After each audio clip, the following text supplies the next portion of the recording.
Thank you Richa. तुम लोगों ने उन सब का स्टेटमेंट ले लिया? सबसे पूछताछ कर लिया मैडम। Let's see. वो सैमुअल काटुकरन है क्या, मेडिको लीगल एडवाइजर? कमिश्नर का रिकमेंडेशन है। Will see. मैंने फोरेंसिक से एक इंटर्न देने की रिक्वेस्ट की थी। देखते हैं।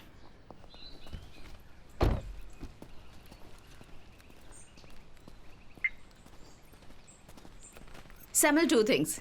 एक, इस केस की इन्वेस्टिगेटिंग ऑफिसर मैं हूं और तुम मेरे मेडिको लीगल एडवाइजर हो। That's your role. उसके अलावा किसी और चीज में दिमाग लगाने की जरूरत नहीं है। एंड टू, अगर कोई मीटिंग अरेंज होती है तो you going to be on time. Okay okay. Now गो।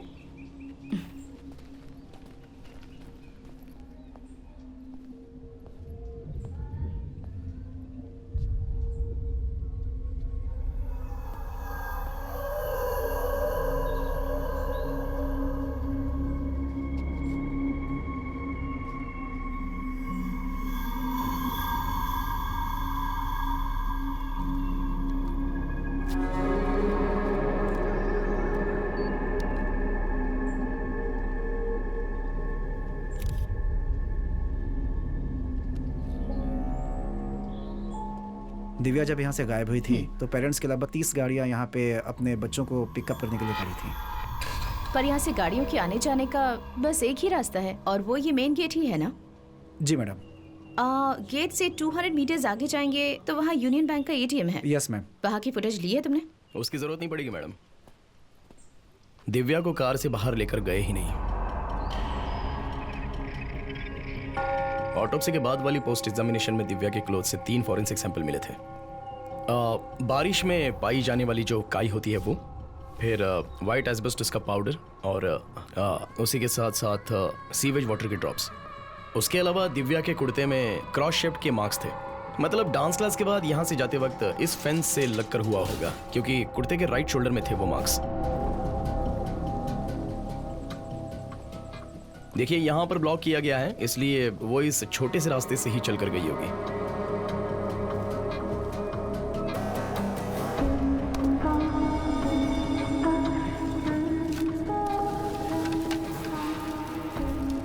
देखिए, पेड़ की डाली खिसने के बाद जो व्हाइट एस्पेटोस का पाउडर गिरा, दिव्या के ड्रेस पर भी वही व्हाइट एस्पेटोस पाया गया।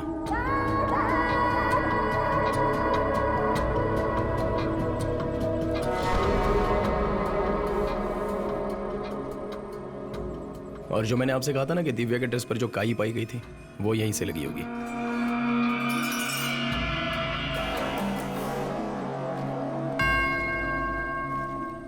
दिव्या के ड्रेस पर जो सीवेज वाटर के ड्रॉप्स पाए गए थे वो यहीं के होंगे।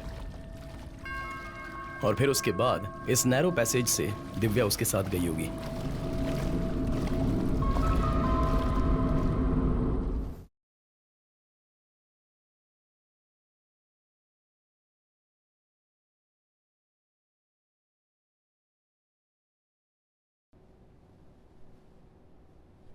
यस। कितने कॉल्स किए तुम्हें? तुम फोन क्यों नहीं उठा रहे थे? मुझे?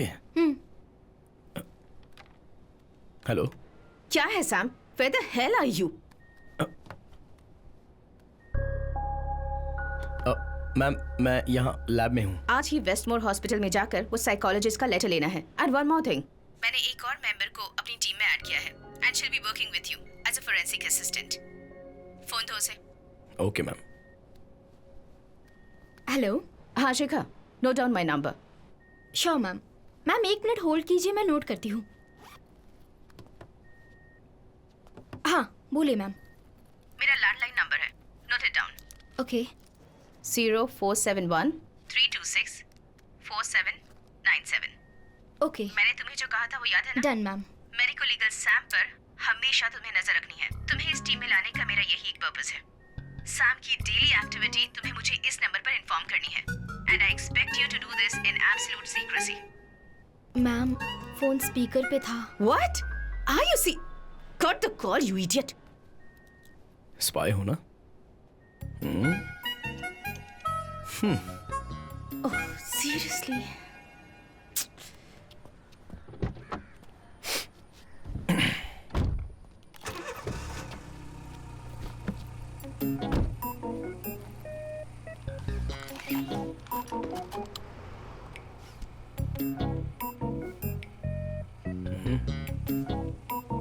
डिपार्टमेंट की गाड़ी नहीं लग रही, सीट बेल्ट नहीं बांध रहे।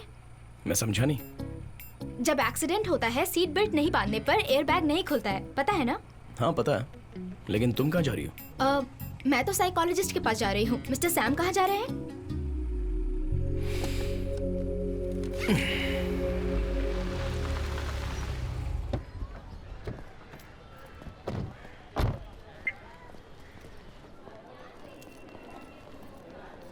Excuse me. Doctor Alphonso Kurian का रूम कहाँ है? B block. Thank you, welcome. Wait.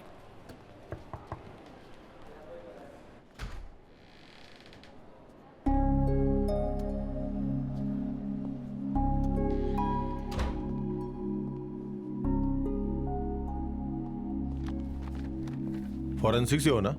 Yes. Sit sit. Ritika ने बोला था, बताइए। कीर्ति की रिपोर्ट मिली है, मगर डॉक्टर का लेटर भी मांग रहे हैं क्योंकि पुलिस को सॉलिड एविडेंस चाहिए। बच्ची माइनर थी इसलिए हम लोग आए हैं। रितिका की क्वेश्चनिंग के बाद 2 घंटे में रितिका के साथ ही बैठा हुआ था। बेटी के खोने के बाद ट्रॉमा के अलावा मेंटली वो बिल्कुल नॉर्मल है। ओके, वैसे कीर्ति का स्टेटमेंट रिलायबल है, ऐसा एक लेटर मिल जाए तो। श्योर, उस केस की जो भी डिटेल्स है मुझे दे देना। हाँ ओके। हाँ मैं लेती हूँ सर।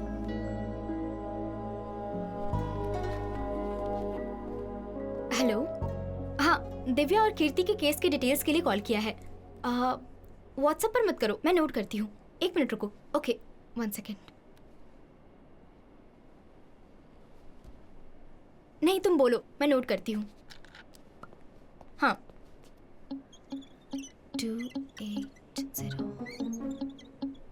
हाँ ओके।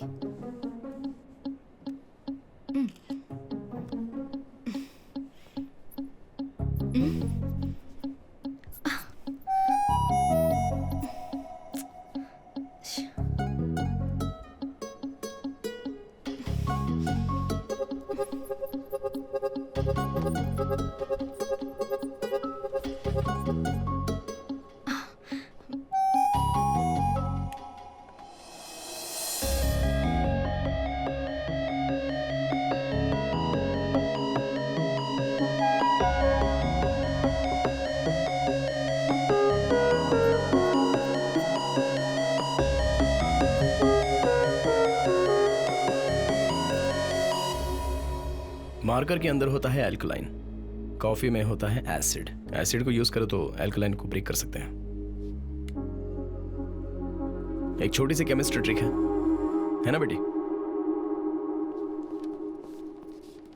ये लो। Thank you. By the way, क्या नाम बताया तुमने? Samuel John काटुकारन।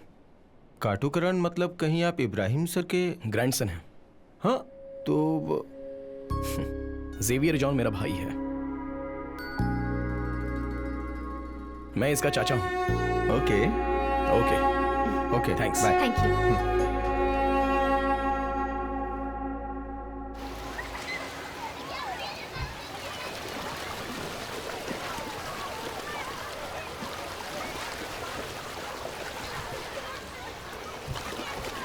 तुम भी आ जाओ। थोड़ा अंदर स्माइल करो। अरे सुनो,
कंक्लूजन, मीडिया में इन सब केसेस को इतना अटेंशन मिलने के बाद भी किलर अपना अबडक्शन कंटिन्यू कर रहा है, which means at any cost अगला इंसिडेंट हमें रोकना ही होगा।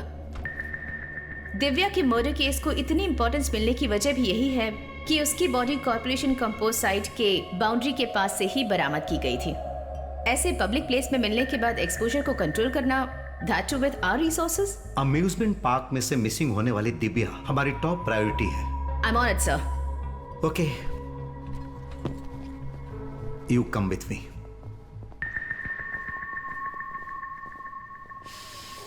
मैंने तुमसे कहा था कि 8 बजे आना है। नहीं, ये ऐसा क्यों है? मैडम, आपने जैसा कहा कि कॉर्पोरेशन कंपोस्ट साइट वाली जगह पर दिव्या की डेड बॉडी मिली थी।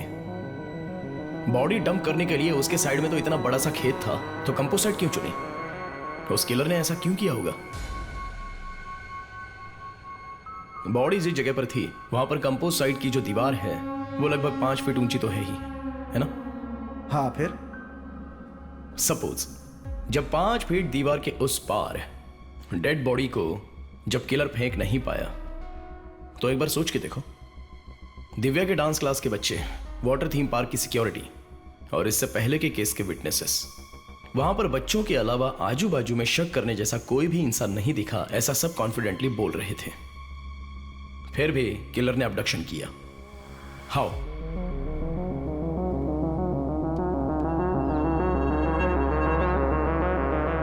दिव्या के ड्रेस में ये स्प्लैश पैटर्न, किसी के साथ चलते वक्त साइड बाय साइड उड़ने वाली छींटें हैं, जो कि आप यहां पर देख सकते हैं। और उस डांस स्कूल के पीछे की साइड का नैरो पैसेज 4 फीट हाइट का है।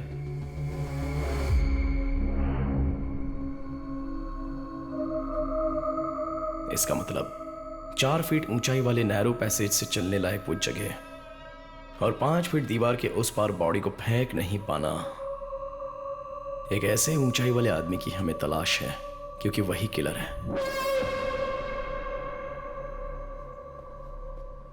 हो सकता है इस क्राइम सीन के पीछे कोई बच्चा हो तो। Look Sam, I have told you this before. सरकार तुम्हें जो पैसे देती है उसके लिए तुम्हें सिर्फ मेडिको लीगल एडवाइजर का ही काम करना है। इन्वेस्टिगेशन और गवाही लेने के लिए यहाँ क्वालिफाइड पुलिस ऑफिसर्स हैं। हॉलीवुड की फिल्म्स देखकर इंडिया में क्लू ढूंढने की कोशिश मत करो। मैडम, आपने अमरजीत शाह का नाम सुना है? सीरियल किलर के बारे में सोचो तो हमारे सामने कोई बच्चे की तस्वीर नहीं आती है, लेकिन क्राइम के लिए कोई एज लिमिट नहीं होती है मैडम।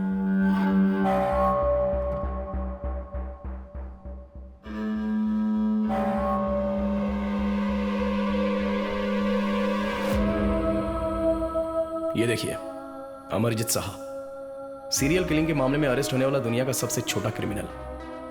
इसकी एज आप जानती हैं क्या है? 8 साल का है।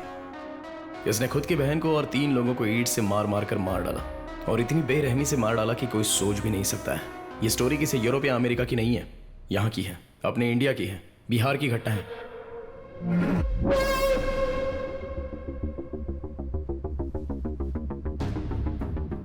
और सिर्फ इतना ही नहीं, मैरी बेल और उसके साथ रॉबर्ट थॉमसन, 10 और 12 साल के चाइल्ड सीरियल किलर्स दुनिया की बहुत सारी जेलों में सजा भुगत रहे हैं। Children are definitely capable of violent crime, इसलिए तो हमारे यहाँ एक जुवेनाइल सिस्टम है मैडम।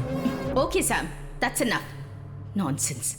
अपनी बनाई थियरी अपने पास रखो। तुम्हारी और तुम्हारी फैमिली की थियरीज मैं पहले भी बहुत बार सुन चुकी हूं, समझे?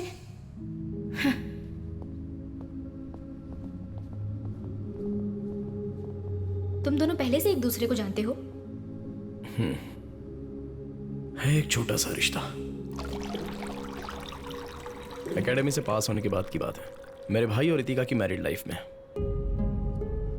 रितिका को जॉब के लिए एक छोटी सी ऑब्स्टिकल के अलावा उनके बीच और कोई प्रॉब्लम नहीं थी, और रितिका ने हमेशा अपने काम को ही इंपॉर्टेंट समझा। रितिका की केयरलेसनेस की वजह से वो अपनी बच्ची खो बैठी। उसके बाद थोड़ा सा वक्त कलरफुल था। उसके बाद arguments, fights, family court, divorce. 6 साल बीत गए, लेकिन उसके बाद रितिका और हमारी फैमिली के बीच कोई भी रिश्ता नहीं रहा। सैम, यह है Abdul Wahab sir, retired SP CBCID। Sir के पास एक DNA सैंपल है।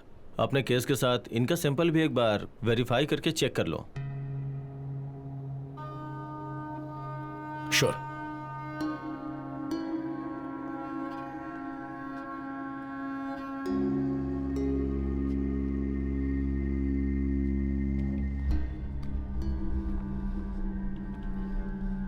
सर ये डीएनए किसका है?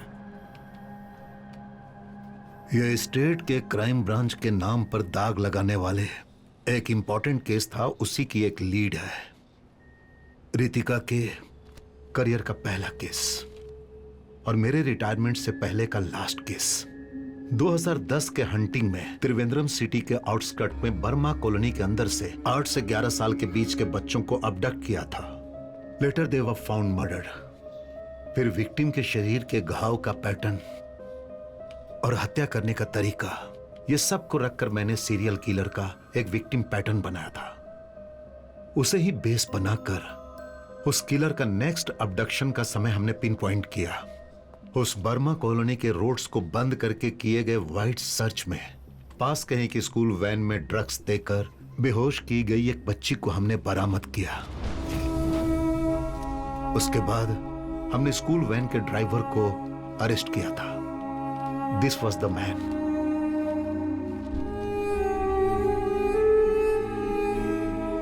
उमेद अहमद। बर्मा कॉलोनी में सीरियल किलिंग में उसे पकड़ा गया। यह न्यूज पेपर और चैनल में भी आई।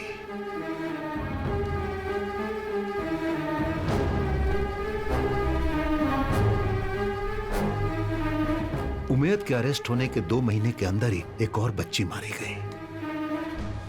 While Umed was still in prison। वही मोड्स, वही विक्टिम पैटर्न। एक ऐसा माइनर डिटेल्स वाला अबडक्शन पैटर्न जिसे कोई पुलिस वाला ही जान सकता है। और उसके अलावा जो 5वां विक्टिम है, उसके नाखून के अंदर से हमें ब्लड सैंपल मिला था किलर का। पहले जिनकी हत्या हुई थी उनके कपड़ों से मिले ब्लड सैंपल से यह सैंपल परफेक्ट मैच था, लेकिन उमेद के डीएनए से यह मैच नहीं हो रहा था। मतलब किसी अनआइडेंटिफाइड व्यक्ति के डीएनए का सैंपल है यह।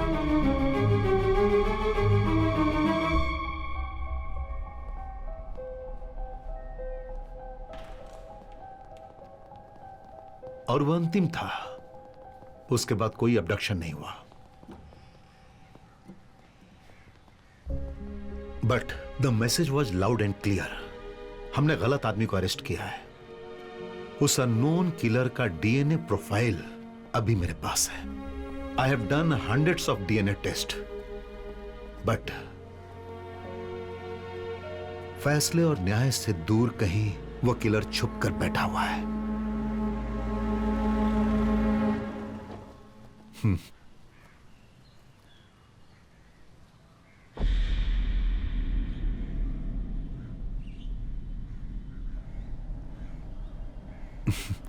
उमेद अहमद जेल से बाहर आया और अपना काम खो बैठा। साथ में उसके ऊपर चाइल्ड मोलेस्टर का धब्बा भी लग गया। रिटायरमेंट के बाद मैंने इसे अपने साथ रख लिया। बस यही है सैम, मेरी जिंदगी इन केसेस के बोझ तले दबकर कट रही है।